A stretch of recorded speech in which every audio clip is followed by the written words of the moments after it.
ఎక్కడైనా ల్యాండ్ పై ఇన్వెస్ట్ చేయాలని అనుకుంటున్నారా? అయితే ఫ్యూచర్ సిటీలో ఇప్పుడే ల్యాండ్ పీస్ పెట్టుకోండి. పూర్తి వివరాలకు మాకు కాల్ చేయండి. Hello viewers, welcome back to our channel. ప్రస్తుతం మనతో పాటు ఉన్నారు analyst and TEDx speaker doctor Nandi Rameshwar Rao గారు. నమస్తే సార్. నమస్తే. సార్, H1B వీసా, ఈ లాటరీ సిస్టమ్, మనం ప్రీవియస్ చాలా వీడియోస్ చేసాం లాటరీ సిస్టమ్ గురించి. మామూలుగా H1B వీసా 3 రోజుల్లోనే వచ్చేస్తుందని చెప్పేసి ఒక న్యూస్ అయితే మనం వింటున్నాము. ఎలా ఉంటుంది సార్ ప్రాసెస్ ఇది అసలు? అంటే లాటరీ సిస్టంలో వేయడం వల్ల 3 డేస్లో నిజంగానే వస్తుందా H1B వీసా? వస్తుందా అంటే వస్తుందని, రాకపోతే రాదని. ఎందుకంటే పాస్పోర్ట్ ఎగ్జాంపుల్ ఇస్తాం. మనం ఒకప్పుడు పాస్పోర్ట్ వాళ్ళని పెద్ద గగనాలు ఉండేది. తర్వాత 30 డేస్ అన్నారు, ఇప్పుడు 15 డేస్ అంటున్నారు. అందులో ప్రీమియం వేరుంటే, రైల్వే స్టేషన్లో తత్కాల్ అని ఉంటుంది. ఇప్పుడు కూడా తత్కాలు అర్జెంట్ కావాల్సినట్టు టైం డబ్బులు ఎక్కువ తీసుకొని రిలీజ్ చేస్తారు. అయితే ప్రాసెస్ 3 రోజులు అంటారు. 3 రోజులు యాక్చువల్గా అయితే 3 months ఉంటుంది. ఆ 3 months తగ్గడం అనేది ఎక్స్ట్రా ఛార్జీలు కట్టి అర్జెన్సీ ఉన్న వాళ్ళకి, లేకపోతే వ్యాలిడిటీ అయిపోయిన వాళ్ళకి చేస్తారు. H1B వీసా ట్రంప్ గారు ప్రెసిడెంట్ ఎలక్షన్ అయిన దగ్గర నుండి మాట్లాడుతూనే ఉన్నాం. లాస్ట్ 2-3 నెలల్లో 10-15 వీడియోలు వచ్చాయి. ఎవ్రీడే ఏదో ఒక స్టెప్ మారుస్తూనే ఉంటుంది. ఈ H1B వీసా 3 నెలలు అంటే దానికి ప్రాసెస్ ఏమేమి ఉన్నాయి అవి చూసుకోవాలి. అంటే అప్లికేషన్ పెట్టగానే రాదు కదా.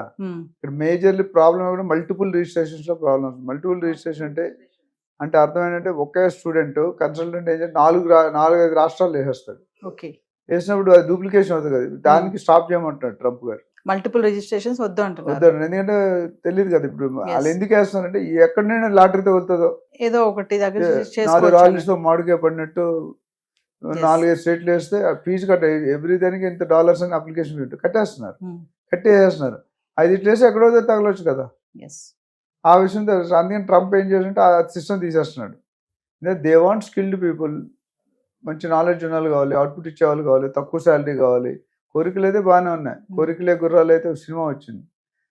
కోరికలు but process all the time single time మార్చాలంటే కష్టం. అంటే సార్, ఇప్పుడు ఈ మల్టిపుల్ రిజిస్ట్రేషన్ ద్వారా వెళ్ళే వాళ్ళ సంఖ్య ఎక్కువే ఉంటుందంటారా? అక్కడికి వెళ్ళి ఏదో ఒక దాంట్లో చేసేద్దాము. యాక్చువల్లీ అప్లై చేసే వాళ్ళు ఎక్కువ ఉంటారండి, వెళ్ళే వాళ్ళు తక్కువ ఉంటారు. ఎందుకంటే అప్లై చేసిన అందరూ రావాలని లేదు కదా. సో యాక్చువల్లీ లాస్ట్ ఇయర్ చూసుకుంటే రఫ్లీ 2% సక్సెస్ రేట్ ఉంది. అంటే అంతమంది ఫేక్ వెళ్తున్నారు. అది చూసుకోవాలి. ఇప్పుడు అది మనం పెంచుకోవాలని తగ్గించుకోవద్దు. సో ట్రంప్ అందుకని ఇప్పుడు మనం 98% ఛాన్స్ ఇస్తున్నాం కదా దానికి. అది రేటు కొద్దిగా 2% వెరీ లో. అంటే మన యాక్చువల్లీ ఇండియాకి మంచి నాలెడ్జ్ ఉన్న వాళ్ళు ఉన్నారు, ఐక్యూ ఉన్న వాళ్ళు ఉన్నారు. Every 4th engineer in India in world US is from India. Every 4th engineer from India is from South. Every 4th engineer from South is from United AP Telangana. అంతకుముందు. So మనకు అంత ఖ్యాతి ఉంది, doctors కానీ engineers కానీ. దాన్ని మనం పోగొట్టుకోవద్దు. అంటే కొంతమంది మోజు మీద వెళ్ళిపోతారు. మోజు మీద వెళ్ళినప్పుడు ఇబ్బంది పడతారు. వెళ్ళినప్పుడు బాగానే ఉంటుంది. ఎంటర్ అయిన తర్వాత మొన్న ఒక క్యాండిడేట్ వెళ్ళాడు, మన అల్లుల తర్వాత దాన్ని తీసి పెట్టేశారు, స్కిల్స్ లేవని. ఈయన ఏం చెప్పి నేను పంపించేస్తాను, మొత్తం టికెట్ కొనిపించేసాడు. ఆయనకు వచ్చే 2-3 లక్షల లాభం కోసం ఒక స్టూడెంట్ జీవితం పాడైపోతుంది. ఎంత ఖర్చు అవుతుంది సార్ H1B వీసా అప్లికేషన్ కానీ ఆ ప్రాసెస్ కానీ? అంటే డిఫరెంట్ రేట్. నేను ఇప్పుడు $250 అప్లికేషన్ స్టార్ట్ అవుతుంది. ప్రీమియర్ అయితే నేను 1500 అయితే 1500 నుండి $2700 $2800 అయింది. సో ఈచ్ కంట్రీ దానికి ఒక నామ్స్ ముందే చెప్తాడు అనమాట, ఎంత కట్టాలి ఏం కట్టాలి. చాలా మంది అర్జెంటుగా పోవాలంటే ప్రీమియర్ తీసుకుంటారు. Premier 250 10 times more, 12 times more. అది కట్టుకున్న తర్వాత మళ్ళీ దానిలో నెక్స్ట్ స్టెప్ ఉంటుంది. అంటే H1B వీసా మీద వెళ్ళే వాళ్ళు సార్, అక్కడ అంటే H1B వీసా అంటే దేని గురించి? ఇంకోటి ఏంటంటే H1B వీసాలో కొన్ని మార్పులు అయితే వస్తూనే ఉన్నాయి. చాలా మంది ఏంటంటే అక్కడికి వెళ్ళాక కూడా వేరే వాటిలోకి వెళ్ళడం, మీరు అన్నట్టుగా మల్టిపుల్గా రిజిస్ట్రేషన్ చేసుకొని వెళ్ళడం కానీ ఇట్లాంటి ఛాన్సెస్ కూడా ఉంటాయి కదా? ఉంటాయి, డెఫినెట్గా ఉంటాయి. అందుకే కదా ఇవన్నీ స్క్రూటినీ జరుగుతుంది. ఇప్పుడు ఏంటంటే అప్లికేషన్ పెట్టగానే ఇల్లు వెళ్ళగానే పండుగ కదండి. అప్లికేషన్ పెట్టగా దాని లాట్ ఆఫ్ చెక్స్ ఉంటాయి. ఆ చెక్స్లో పాస్ అవ్వాలి. వాళ్ళు ఒక లిస్ట్ ఆఫ్ డాక్యుమెంట్స్ ఇస్తారు. ఆ లిస్ట్ ఆఫ్ డాక్యుమెంట్ తీసుకున్న తర్వాత వెరిఫికేషన్ జరుగుతుంది. వెరిఫికేషన్ తర్వాత ఓకే అనుకుంటే రౌండ్ ఆఫ్ ఇంటర్వ్యూ ఉంటుంది. ఇంటర్వ్యూ తర్వాత employees have to release the document set. తర్వాత అందులో వేజ్ రేట్ అని ఉంటుంది. ఎంత వేజ్ ఇస్తారు, గంటకి ఎంత ఇస్తారు, నెలకి ఎంత ఉంటుంది, ఆ రేట్లు చేయాలి. దాని తర్వాత మళ్ళీ సబ్మిట్ చేయాలి. దాని తర్వాత approval. It's not one step, there are 10-15 steps in the process. అంటే ఈ visa validity sir? Visa validity జనరల్గా అయితే ఫస్ట్ 3 years ఉంటుంది, బట్ అది ఎక్స్టెండబుల్ అప్ టు 6 years. ఇంకొకటి ట్రంప్ చెప్పాడు, టాలెంట్ ఉన్న వాళ్ళు, స్మార్ట్ ఉన్న వాళ్ళే రావాలి. మామూలుగా అమెరికా వెళ్ళిపోవాలని కోరిక ఉన్న వాళ్ళందరూ వచ్చేసి ఇక్కడ సస్టైన్ అవడానికి ఛాన్సెస్ లేవు అని చెప్తున్నారు. మరి ఇప్పుడు నడుస్తున్న ఈ క్రమంలో మన వాళ్ళు వెళ్తున్నారంటారా, అయ్యారని అనుకుంటున్నారా మీరు? వెళ్ళడం అంటే ఆగదండి, నడుస్తూనే ఉంటుంది. కొట్టుకున్నట్టు దొరికినట్టు దొరుకుతాడు, దొరకనట్టు దొరకడు. కాకపోతే ఒక 20 years బ్యాక్ ఎంత మోజు ఉందో అంత మోజు అనేది కనిపించింది. ట్రంప్ వచ్చాక ఆ నిరాశలు ఎక్కువ అవుతున్నాయి. అంటే అక్కడ వెళ్ళి కష్టపడి ఇక్కడ పరిగెట్టి పాలు తాగకంటే నిలబడి నీళ్ళు తాగడం మంచి అన్న సామెత ఉంది.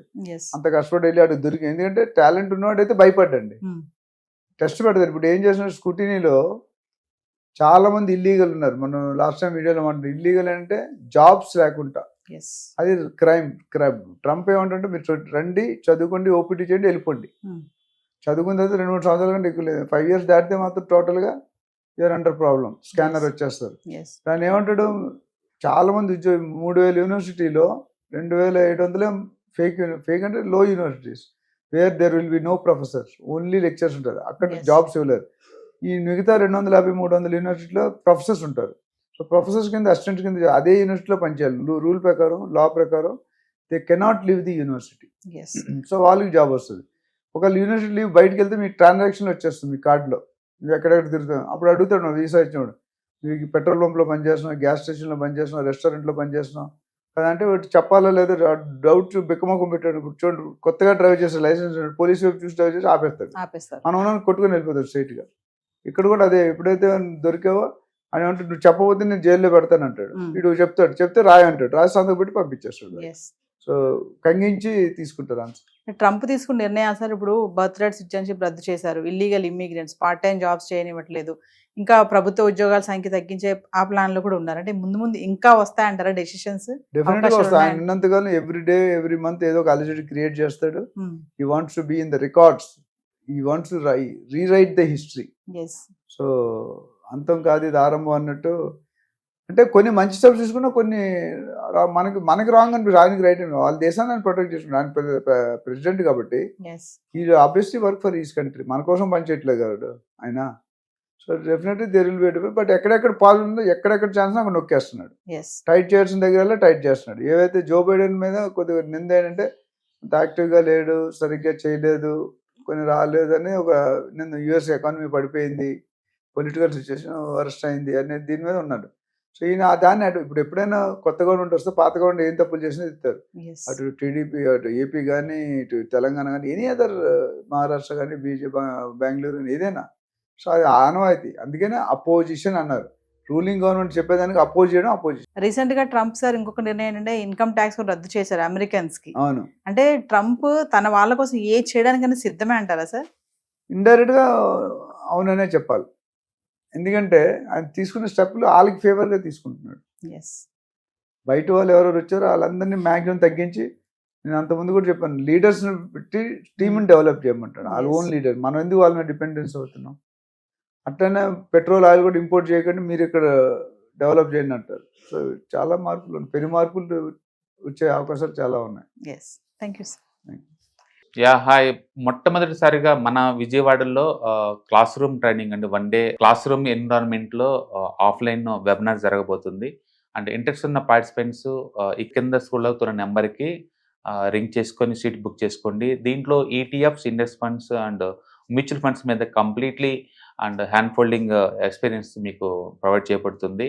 దీని ద్వారా ఏంటంటే మనం ఎసెట్స్ని స్టాక్ మార్కెట్లో ఎలా మేనేజ్ చేసుకోవాలి, ఎలా గ్రో చేసుకోవాలి, ఎలా ప్రొడక్ట్ చేసుకోవాలో అంటే ప్రాక్టికల్గా నేర్చుకుంటారు.